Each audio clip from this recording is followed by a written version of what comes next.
অদ্ভুত ব্যাপার না, জীবনের 20 থেকে 24টা বছর আমি যে বাড়িতে কাটিয়েছি সে বাড়িতেই এখন গেলে জিজ্ঞেস করতে হয় আমি যাব কি না।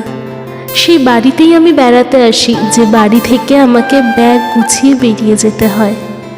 আর যাওয়ার আগে কয়েকবার দেখে নিতে হয় কিছু ফেলে যাচ্ছি না তো। আর ওই যে আমার স্বাদের ঘরটা, সেই ঘরের পর্দা, ঘরের বিছানা, আলমারি, ড্রেসিং টেবিল সব আমার খুব কাছের। এই ঘরে এলে আমি চেনা গন্ধ পাই।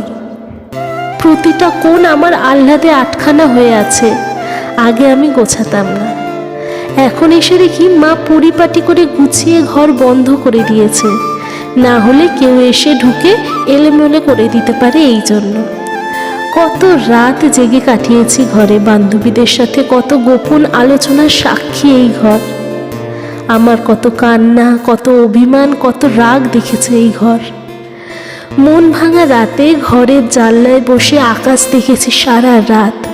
কত ছুটির দুপুরে শালিক পাখির মতো ঝগড়া করেছি মায়ের সাথে। স্কুল থেকে নিজের ক্লান্ত শরীর এলিয়ে দিয়েছি এই ঘরে। নিশ্চিন্তে ঘুমিয়েছি, কখনো বুক ভাঙা কান্না করেছি, সব জানে ঘর। সারাদিন ঘুরে এসে অন্ধকার ঘরে পরম শান্তিতে পছন্দের গান শুনেছি। কতবার কত জিনিস লুকিয়ে রেখেছি খাটের কর্নারে, তোশকের নিচে।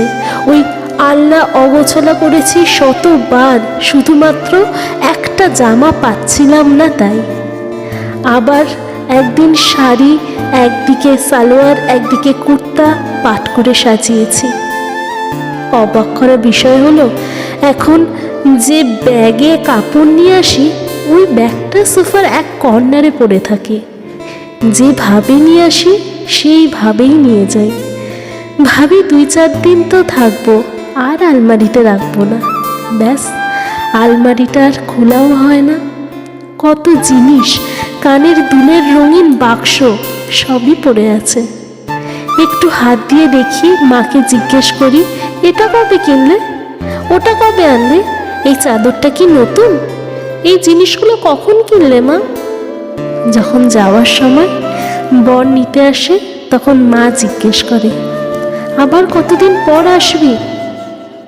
আমি চুপচাপ ব্যাগ নিয়ে বেরিয়ে যাই। জবাব দেওয়ার মতো কিছুই থাকে না। হ্যাঁ, আমিও জানি ওই বাড়িতে আমারও একটা ঘর আছে, বাবা মা আছে, সবাই আমার জন্য অপেক্ষা করছে বাড়িতে। তাও এই ঘরের মায়া কাটে না।